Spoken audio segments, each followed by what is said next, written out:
Students,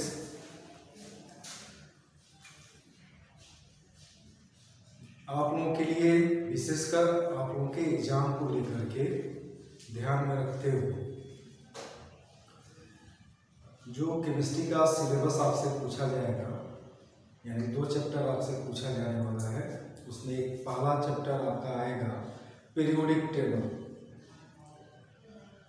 तो इससे इस चैप्टर से जो भी क्वेश्चन पूछने का टाइप हो सकता है या कोई टॉपिक से कैसे क्वेश्चन पूछे जा सकते हैं, उस सारी बातों की यहाँ पर ध्यान देते हुए ये वीडियो आप लोगों के लिए बना रहे हैं, ताकि क्वेश्चन छूटने की जो चांसेस हो वो आपका 0 हो जाए। यानी 100% आपको अटेम्प्ट करने की, क्वेश्चन अटेम्प्ट करने की आप में कैपेबिलिटी आ जाए। उस हिसाब से हम कोशिश कर रहे हैं कि आप लोगों को वीडियो बना करके आप लोगों को दिया जाए। और आप लोगों से गुजारिश यही रहेगी, आप लोगों से रिक्वेस्ट भी रहेगा कि अगर आप वीडियो अच्छा लगता है, इंफॉर्मेटिव वीडियो है, तो इसे अपने ग्रुप में अपने दोस्तों को जरूर रेफर कीजिए और सब्सक्राइब करने के लिए बोलिए। तो चलिए हम लोग चलते हैं। सबसे पहला हमारा 2 चैप्टर है, उसमें हम लोग आज देखेंगे पीरियोडिक टेबल। पीरियोडिक टेबल, सबसे पहले ये जाने कि पीरियोडिक टेबल क्या है। Periodic table, what is periodic table, क्या होता है। तो पीरियोडिक टेबल में हम लोग क्या देखते हैं कि ये कंडीशंस को फॉलो करते हुए एलिमेंट्स को क्या किया जाता है, ढांचे में क्या करते हैं, सजाते हैं, अरेंज करते हैं उसको। वो कंडीशन आपको मेंटली के लिए क्या था, एटॉमिक वेट, और मॉडर्न पीरियोडिक टेबल के लिए क्या था, तो आपका था एटॉमिक नंबर। तो अगर पीरियोडिक टेबल को अगर डिफाइन करना हो, एक्सप्लेन करना हो, तो कैसे कर सकते हैं कि क्या कह सकते हैं कि पीरियोडिक टेबल एक प्रकार की सारणी है, एक टेबल है जिसके ढांचे में सारे एलिमेंट को, यानी जो भी नोन एलिमेंट्स हैं अभी तक, जो भी ज्ञात एलिमेंट हैं, उन सारे एलिमेंट्स को एक व्यवस्थित क्रम में क्या किया जाए, सजाया गया ढांचे में, जिससे हमें क्या मिला, तत्वों का, एलिमेंट्स का फिजिकल और केमिकल बिहेवियर्स के बारे में एक सिस्टमेटिक स्टडी वहां से हमें प्राप्त हुआ। तो इसको डिफाइन करना हो तो क्या कहेंगे कि periodic table is a type of table which a skeleton contains all the elements are arranged in systematic order, which gives us a systematic study about the physical and chemical behaviors of the elements। ठीक है, तो periodic table को कैसे define कर सकते हैं कि periodic table is a type of table in which all the known elements are arranged in systematic order, which gives us a systematic study about the physical and chemical behaviors of the elements। Okay, तो इसको कर सकते हैं कि periodic table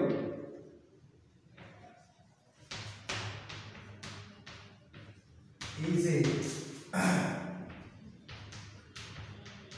type of table which a skeleton all the elements, all the known elements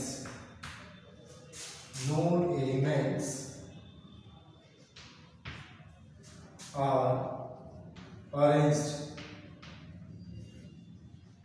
in systematic order,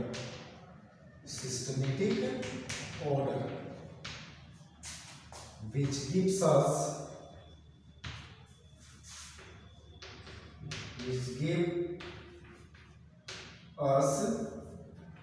a systematic study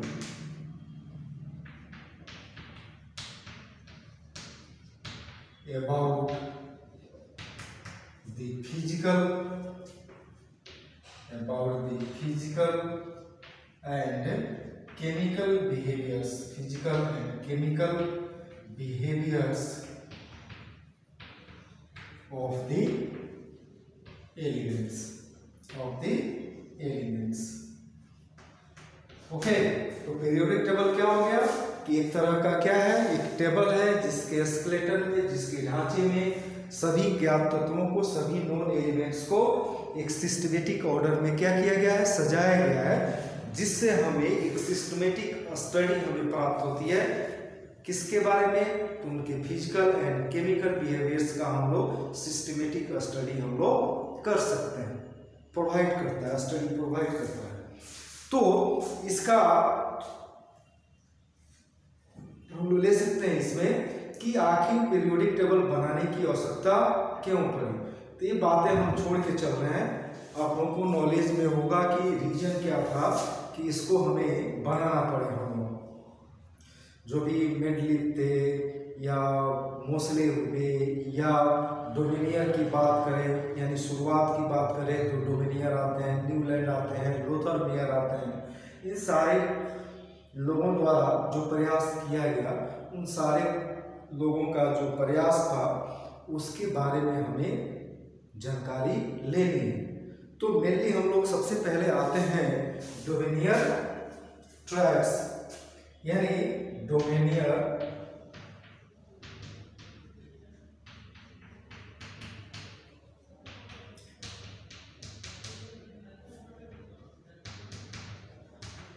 trades, यानी डोमिनियर का period.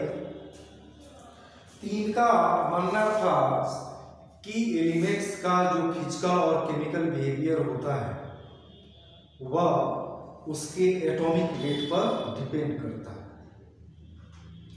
तो यहाँ पर इन्होंने क्या किया कि सिमिलर प्रॉपर्टीज रखने वाले एलिमेंट्स का तीन तत्वों का क्या किया, ग्रुप बनाया, तीन एलिमेंट्स का ग्रुप बनाया, जिसको ट्राइड्स कहा गया, यानी ट्रेड कहा गया। और इनका मानना था कि जो तीन एलिमेंट्स का जो तिर्यक बना, ट्रेड बना, मध्य वाले यानी मिडिल वाला जो एलिमेंट्स है उसका एटॉमिक वेट दो अन्य तत्वों के, टू अदर एलिमेंट्स का जो एटॉमिक वेट का जो सम होगा उसके औसत के बराबर। यानी मान लेते हैं ए, बी और सी एलिमेंट्स हैं और सी का आपका वैल्यू या एटॉमिक वेट एक्स अगर है तो ए और सी का जो एटॉमिक वेट का जो सम का जो रेशियो निकलेगा वो आपका क्या होगा, एक्स के बराबर होगा। यानी कह सकते हैं कि on the basis of atomic wait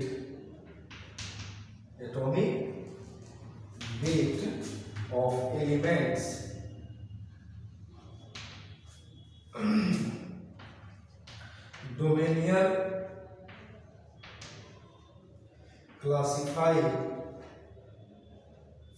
Dominier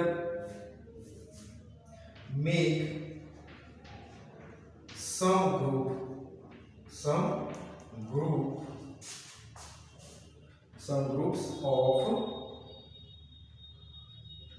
elements, some group of three elements having similar properties.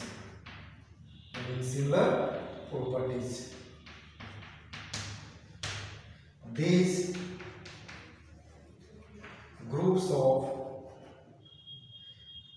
group of three elements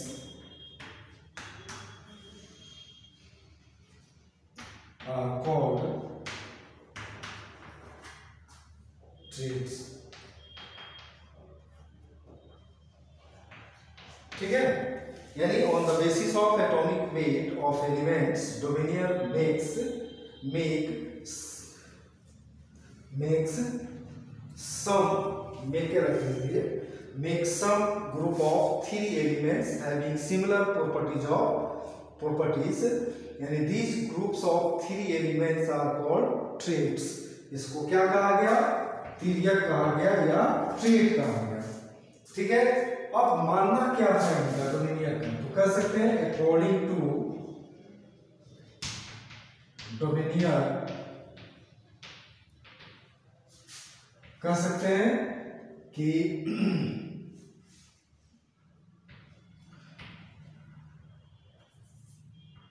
the atomic weight of the middle element is equal to the ratio of sum of atomic masses of other two elements of the trait। ठीक है, यानी जो trait बना उसमें से middle element का, मध्य वाले तत्व का एटॉमिक वेट क्या हुआ? दो अन्य तत्वों के एटॉमिक मास के सम का क्या था? रेशियो था। ठीक है, यानी ratio of sum of atomic masses of other two elements of the trait.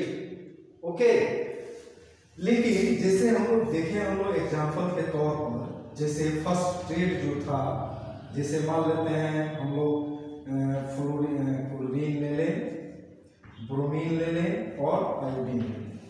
ठीक है, क्लोरीन का कितना होता है? 35.5 होता है, ब्रोमीन का 80 होता है, 80 के आसपास, और इसका 127 होता है। तो अगर चेक करना हो तो क्या कहेंगे? 35.5 प्लस 127 127 बाई क्या 2 कर लीजिए, तो क्या निकल के आएगा? आपका निकल के आएगा, जोड़िएगा, ये कितना हो जाएगा? 35 और 27 कितना होगा? 62,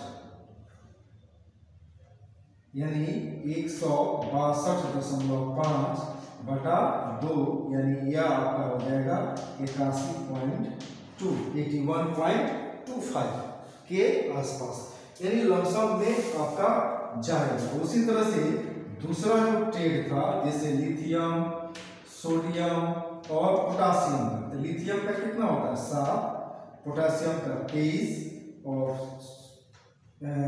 सोडियम का 23, पोटासियम का 39, यानी अगर सोडियम का निकालना है, मिडिल एलिमेंट है, तो 7 + 39/2 आपका हो जाएगा 46/2, यानी 23। तो यह आपका डोमिनियन ट्रेट है, जिसमें हम लोग एग्जाम्पल के तौर पर 2 लिए, और एक तीसरा ले सकते हैं, कैल्शियम, स्ट्रोंशियम और बेरियम का भी ले सकते हैं।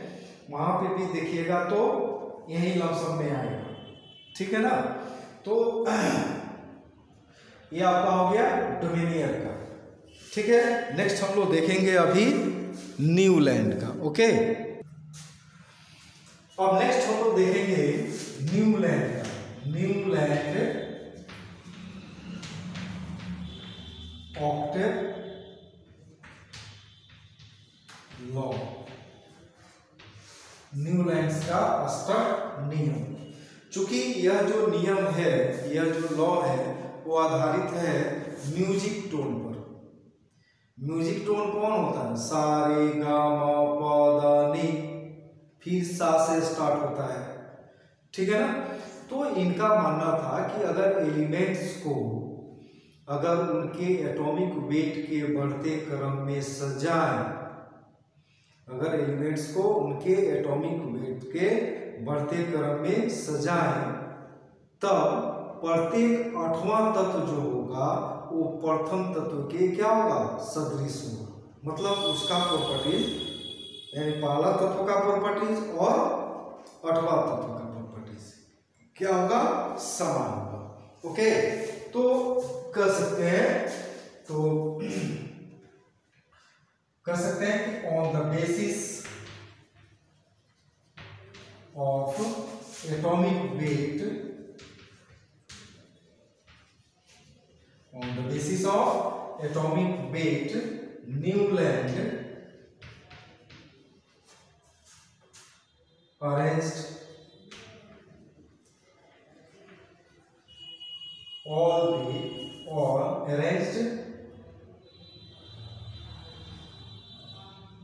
elements in increasing order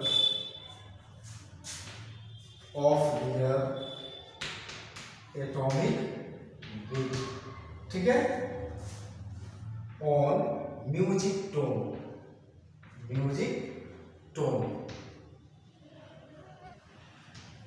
ठीक है, या म्यूजिक टोन हटा भी सकते हैं, सीधे कर सकते हैं, ठीक है। अब कह सकते हैं कि according to this law when elements are arranged in increasing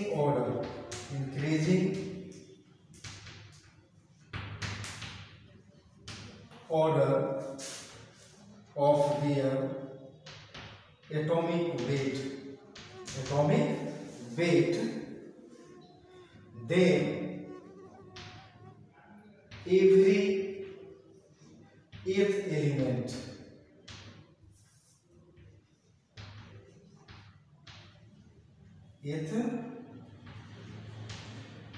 elements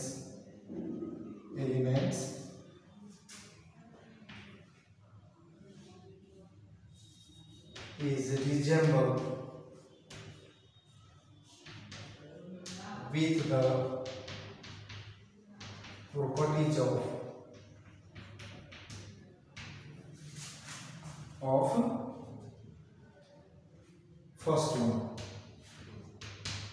first ones। यही कहना है कि अगर एलिमेंट्स को उनके एटॉमिक वेट के बढ़ते क्रम में सजाएं तो जहां से आप गिनती कर रहे हो वो फर्स्ट एलिमेंट होगा, और जहां सातवां एलिमेंट होगा यानी आठवां जो एलिमेंट होगा वो फर्स्ट एलिमेंट के क्या होगा, सदृश होगा, और उसके प्रॉपर्टीज जो होंगे एक दूसरे से क्या करेंगे, रिजेंबल करेंगे, यानी समानता रखेंगे। जैसे हम लोग बात करें, जैसे सा रे ग म प द नी, इस सा स्टार्ट हो जाएगा। जैसे लिथियम हो गया, उसके बाद बेरिलियम हो गया, उसके बाद आप ले सकते हैं 3-4 boron, carbon, nitrogen, oxygen and fluorine. फिर यहाँ पर सोडियम से अगर स्टार्ट करें, सोडियम, पोटासियम, मैग्नीशियम, एल्युमिनियम होगा, सोडियम आ गया, यहाँ पर आपका मैग्नीशियम हो जाएगा, एल्युमिनियम, सिलिकॉन हो गया, फिर आपका फास्फोरस, सल्फर और क्लोरीन, फिर यहाँ पर आपका आ जाएगा पोटासियम एंड कैल्शियम। चूंकि कैल्शियम तक ही एलिमेंट को इन्होंने अरेंज कर पाया, ठीक है ना, कैल्शियम तक ही एलिमेंट्स को इन्होंने अरेंज कर पाया इस आधार, ठीक है। तो मान लेते हैं यहाँ पर अगर लिथियम से स्टार्ट करें गिनती तो फर्स्ट एलिमेंट होगा 1 2 3 4 5 6 7 8, यानी 8 एलिमेंट जो होगा, यानी सोडियम जो होगा वो लिथियम से क्या करेगा, रिजेंबल करेगा। उसी तरह से बेरिलियम से अगर स्टार्ट करें तो 1 2 3 4 5 6 7 8, यानी मैग्नीशियम से या कैल्शियम से रिजेंबल करेगा। उसी तरह से यहाँ पर बोरॉन से स्टार्ट करें तो एल्युमिनियम आपका एथ एलिमेंट होगा, रिजेंबल हो जाएगा प्रॉपर्टीज।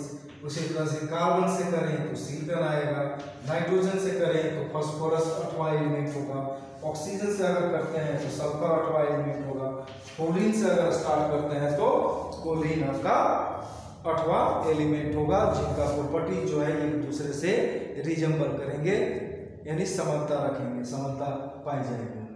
ओके, अगर डिमेरिट की बात करें तो इस आधार पर केवल इन्होंने कैल्शियम तक ही एलिमेंट को इन्होंने क्या किया, सजा पाया, उसके आगे ये सजा नहीं पाए। ठीक है, नेक्स्ट हम लोग देखेंगे, अब हम लोग देखेंगे Mendeleev periodic table.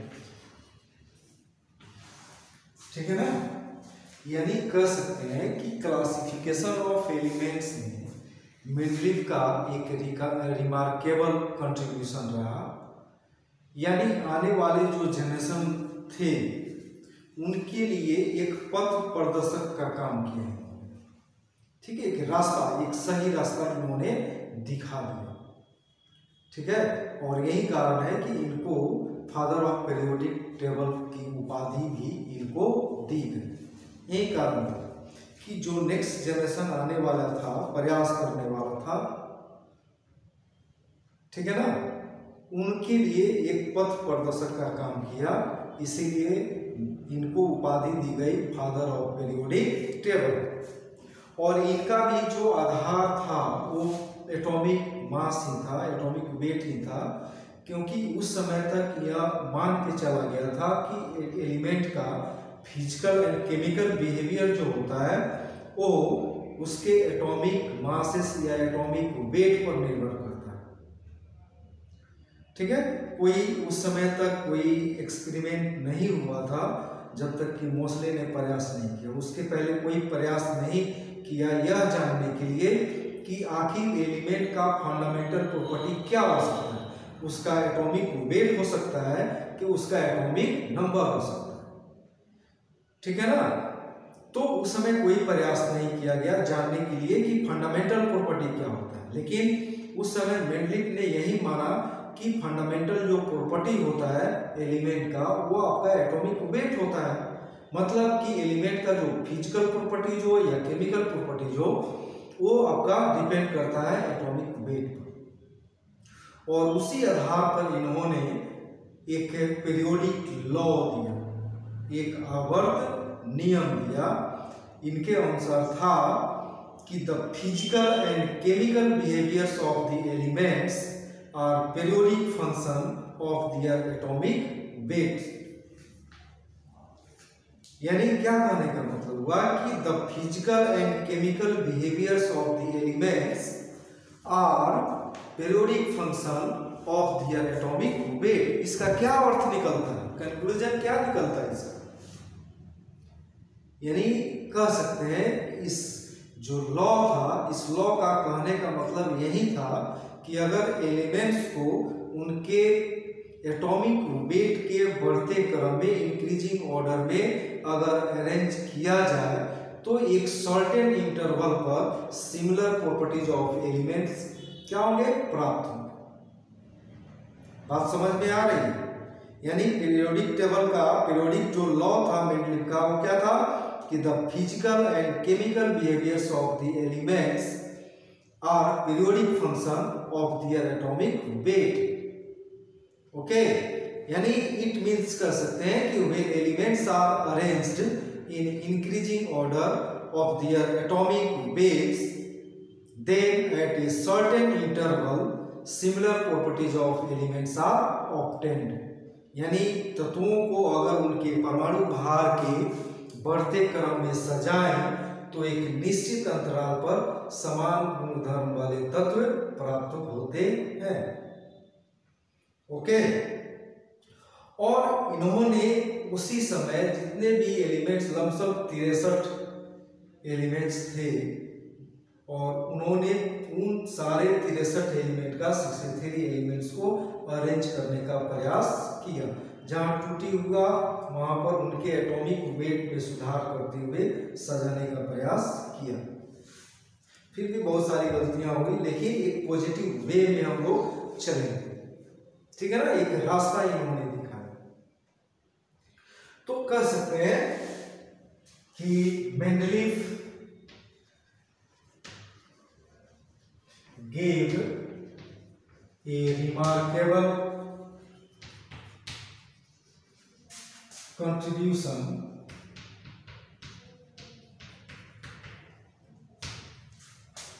in the classification of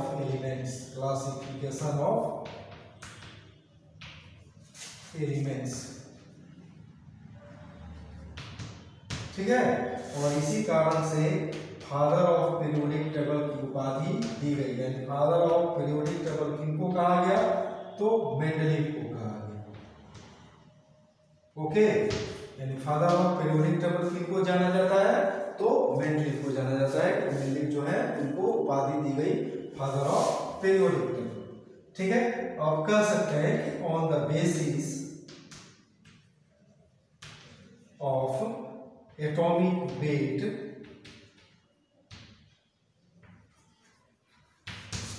Mendeleev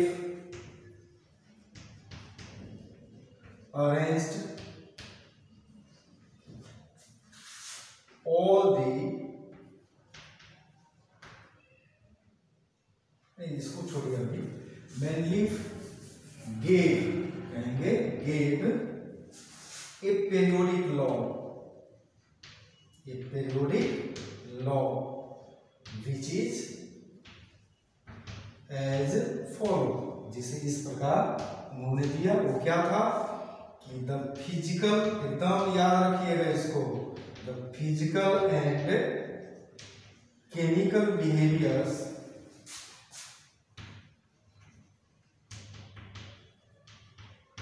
of elements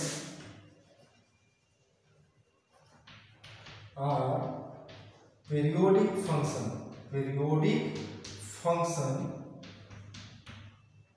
of their atomic weight. Okay, and the physical and chemical behaviors of elements are periodic function of their atomic weight. और कह सकते हैं on this basis Mendeleev arranged all the known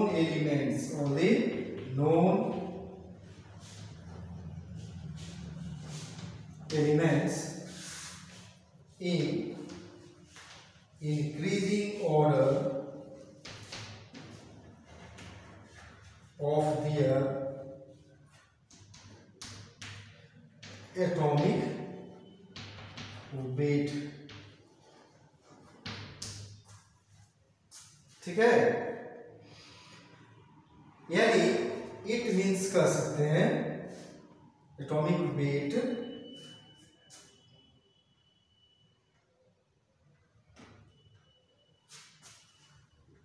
and कह सकते हैं and similar properties of elements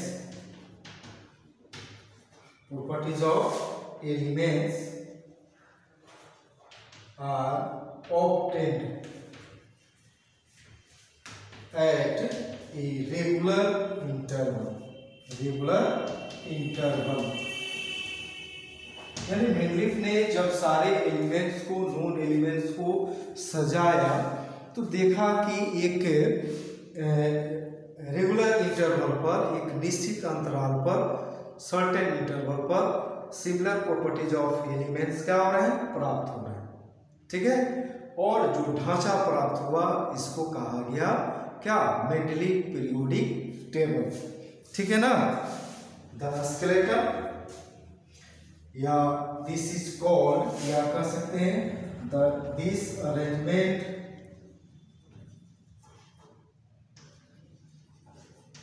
of elements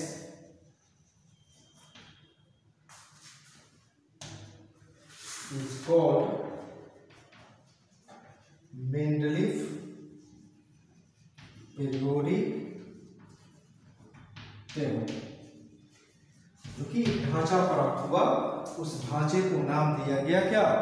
periodic table. अब देखते हैं हम लोग features of Mendeleev periodic table. Features of Mendeleev periodic table, ठीक है।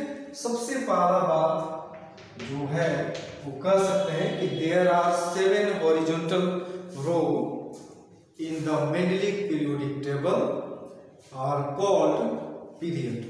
यानी मेंडलीफ के पीरियोडिक टेबल में 7 क्षैतिज रेखाएं हैं जिनको हम लोग क्या कहते हैं? आवर्त या पीरियड कहते हैं। ओके, यानी कह सकते हैं कि there are 7 horizontal row in the Mendeleev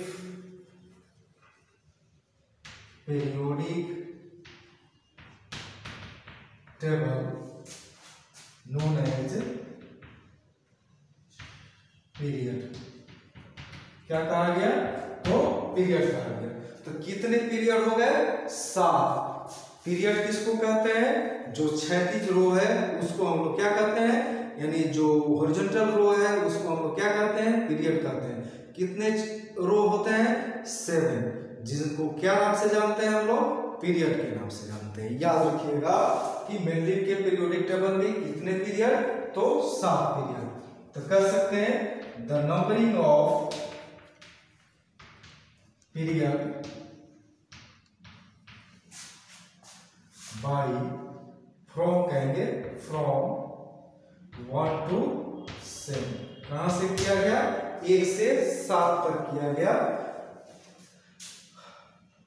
अब नेक्स्ट दूसरा कह सकते हैं कि देयर आर 9, कितना? तो 9 vertical columns in the Mendeleev periodic table are known as group। क्या कहा गया? तो ग्रुप कहा गया। यानी there are 9 vertical columns in the Mendeleev periodic table. यानी खा जो होगा वो 9 था, जिसको क्या कहा गया? तो ग्रुप कहा गया। ओके, और कह सकते हैं the numbering of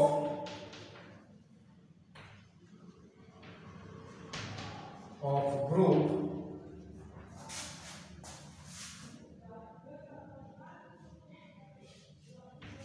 done by Roman digits, like कर सकते हैं 1st, 2nd, 3rd, 4th, 5, 6, 7, 8 and 0। कितना ग्रुप हो गया? 3, 3, 6, 3, 9। यानी देयर आर 9 आपका ग्रुप हुआ। एंड कर सकते हैं कि एक्सेप्ट 0 and 8th ग्रुप, ठीक है। ऑल द ग्रुप्स आर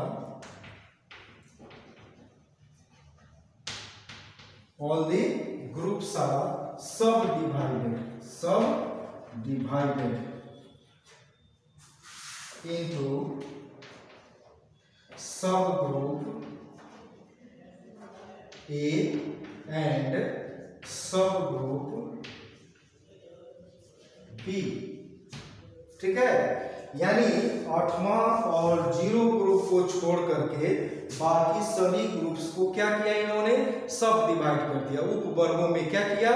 सब ग्रुप में सब ग्रुप ए और सब ग्रुप बी, यानी उप वर्ग ए और उप वर्ग बी में क्लासिफाई किया।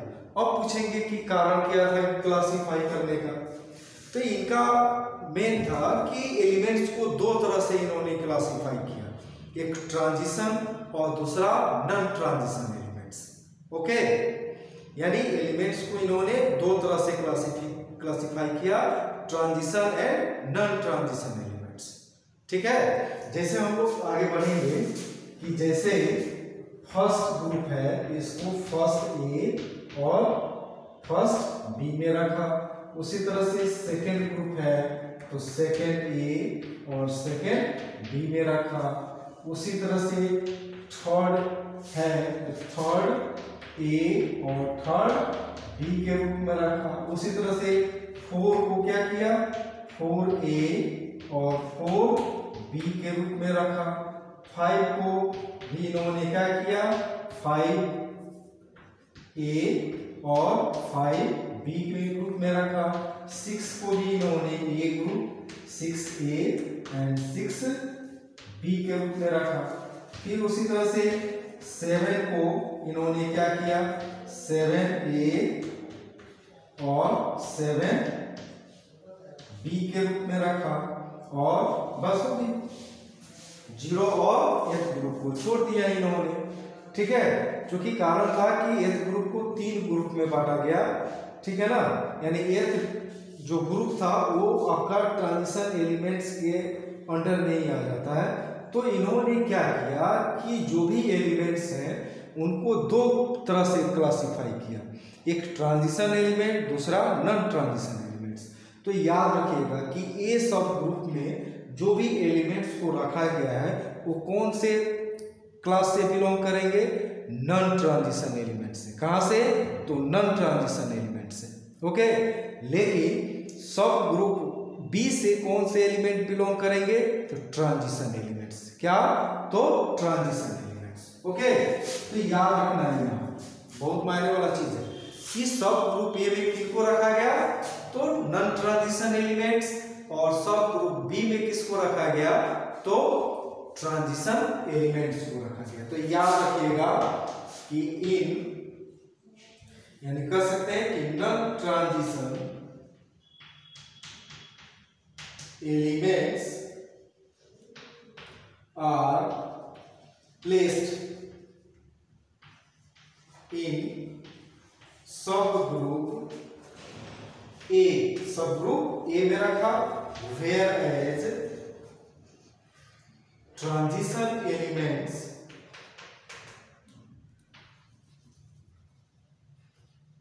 Are placed in sub group B.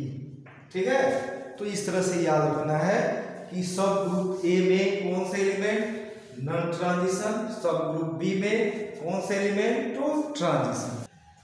एक चीज याद रखिएगा, बहुत मार्केबल है, जब एलिमेंट्स को मेंडलीफ ने अरेंज किया तो जो एक रेगुलर इंटरवल मिला एलिमेंट्स का, जहां पर एलिमेंट्स जो है सिमिलर प्रॉपर्टीज वाले पाए गए, उन सारे इंटरवल्स को क्या नाम दिया गया, मैजिक नंबर नाम दिया गया।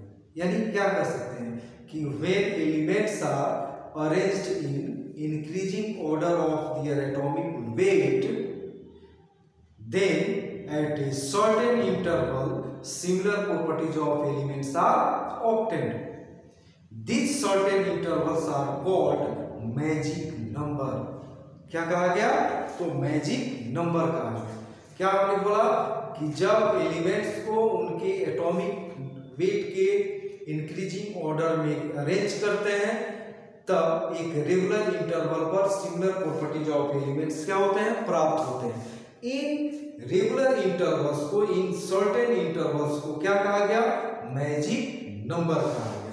ठीक है ना, तो याद रखिएगा इसको, यानी कह सकते हैं कि when elements are arranged in increasing order of their atomic weight, then at a regular interval regular interval singular properties of elements are similar properties of elements are obtained. Similar properties of elements are obtained. अब कह सकते हैं कि these certain intervals are called magic number. क्या कहा गया? तो magic number कहा गया। वो मैजिक नंबर क्या होता है अभी बता रहे हैं। वो क्या होता है? 2, 8, 8, 18, 18 एंड 32। क्या क्या? तो 2, 8, 8, 18, 18, 32। अगर याद है तो आपको पीरियोडिक टेबल आसान बना देगा, ठीक है ना? याद रखना है इसको। 2, 8, 8, 18, 18, 32। ठीक है। नेक्स्ट वीडियो में नेक्स्ट वीडियो में हम लोग स्टडी ऑफ पीरियड देखेंगे इसका, ठीक है, और डिमेरिट्स देखेंगे। ठीक है, मजे से पढ़िए और एंजॉय करके पढ़िए, ठीक है। और हमको जहाँ तक है जो बताना है बता करके कैसे क्वेश्चन पूछे जा सकते हैं, सारे क्वेश्चन का सॉल्यूशन हम लोग यहाँ पर करेंगे, ठीक है ना। पीरियोडिक टेबल से जो भी संबंधित क्वेश्चन होगा, कंसर्निंग जो भी क्वेश्चन होंगे बोर्ड एग्जाम को लेकर के आपके, तो उसको सारे क्वेश्चन को हम लोग यहाँ पर अटेम्प्ट करेंगे।